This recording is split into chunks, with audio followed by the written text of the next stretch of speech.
After Swept Away bombed and was a complete disaster of a movie for Guy Ritchie, he kind of moved back into his comfortable land, gangsters, heist kind of movie, with Revolver starring Jason Statham as Jake.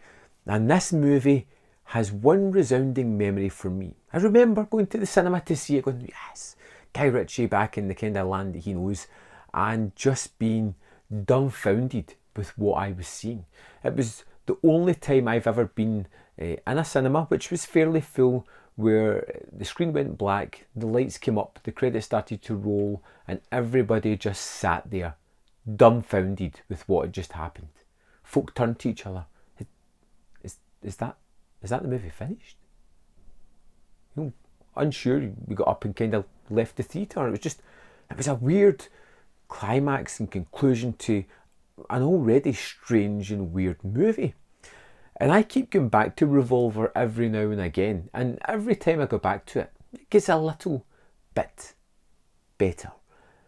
Not so much to the point where I can ultimately say you have to check this one out, but it leads me to a point where it just goes, what's it really about?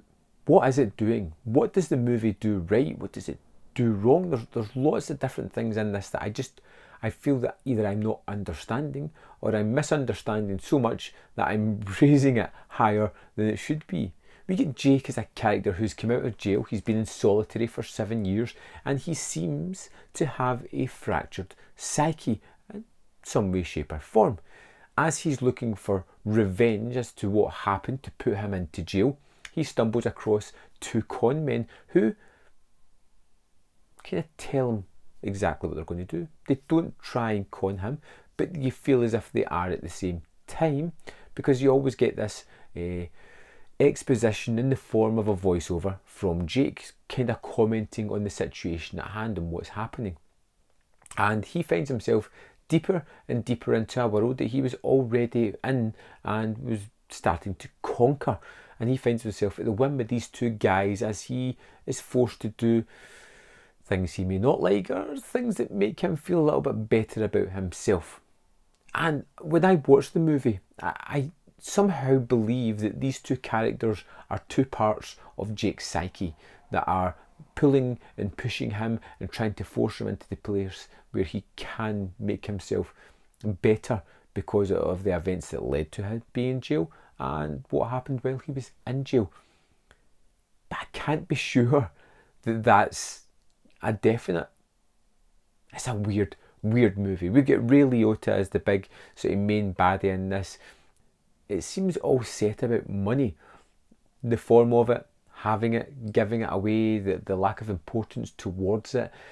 It's a movie that doesn't seem to have a theme that I can latch onto.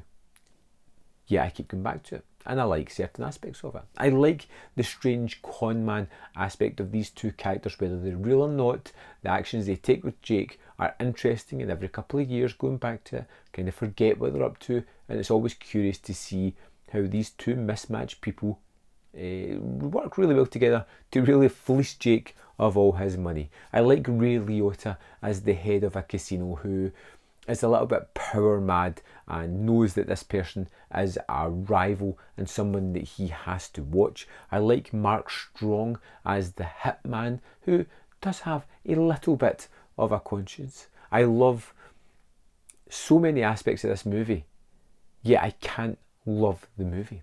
I just feel as if there's something blocking me from truly getting it and understanding the movie, which is either going to make it float or sink in my eyes. Really hard one to describe. I'd love to know if you've seen Revolver. What do you think it means? Do you think it means anything? Is it another misstep in Ritchie's career? Have you gone back to it, revisited it, and thought it's better like I have? Or have you just completely discarded it?